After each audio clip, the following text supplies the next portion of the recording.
Saudara, kita ke informasi selanjutnya. Gubernur Aceh Muzakir Manaf menolak wacana kelola bersama 4 pulau di Aceh Singkil yang disampaikan Gubernur Sumatera Utara Bobi Nasution beberapa waktu lalu. Hal ini disampaikan Gubernur Aceh usai menggelar rapat tertutup bersama DPR dan DPD RI di daerah pemilihan Aceh.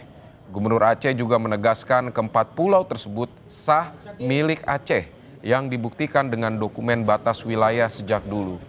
Ia juga menolak untuk mengelola bersama 4 pulau seperti yang disampaikan Gubernur Sumatera Utara Bobi Nasution. Hak kita, kewajiban kita, wajib kita pertahankan. Mana yang telah kita ketahui, pulau itu adalah milik kita. Jadi Aceh, pemerintah Aceh. Wajib. Pertama pendekatan secara keluargaan dan juga administrasi dan politik. Langsung ke mana, Pak? Ya. Ya. Pernyataan kapan rencana Pak? Kapan rencana dibahas dengan Mendagri?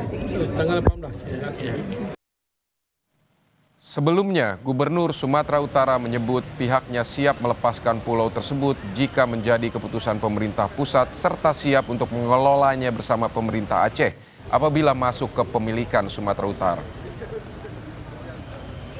Kemarin ke Aceh, bertemu dengan Gubernur Aceh, kita ingin sampaikan kalau untuk masalah milik siapa itu pulau, mohon maafnya, mau kami bahas dari pagi sampai pagi lagi pun sebenarnya nggak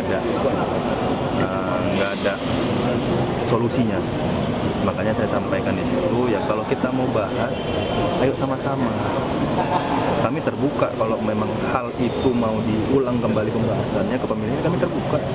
Kalaupun nanti ataupun sekarang statusnya dimiliki oleh pemerintah Provinsi Sumatera Utara, ataupun kalau nanti tetap dijadikan milik pemerintah Provinsi Sumatera Utara, saya ngajak Provinsi Aceh untuk sama-sama mengelola. Kementerian Dalam Negeri membuka peluang untuk mengkaji ulang terkait kepemilikan pulau yang menjadi sengketa antara Provinsi Aceh dan Sumatera Utara. Wakil Menteri Dalam Negeri Bima Arya menyatakan pemerintah akan terbuka dengan adanya dokumen baru yang bisa dijadikan acuan sebagai penentu kepemilikan 4 pulau yang diperebutkan Aceh dan Sumatera Utara. Bima Arya menyebut jika ada historis maka akan sangat baik. Dan saat ini kami masih menelusuri dokumen tersebut. Ya, ini harus dilakukan proses autentifikasi, keasliannya, kemudian lampirannya apa saja, dan tentu kalau kemudian ada data baru akan semakin menambah begitu ya. Tapi sekali lagi ini hanyalah data geografis gitu yang menjadi satu bahan. Dan tentu apabila kemudian ada data-data historis tadi yang bisa disampaikan kepada proses ini, maka itu akan sangat baik begitu.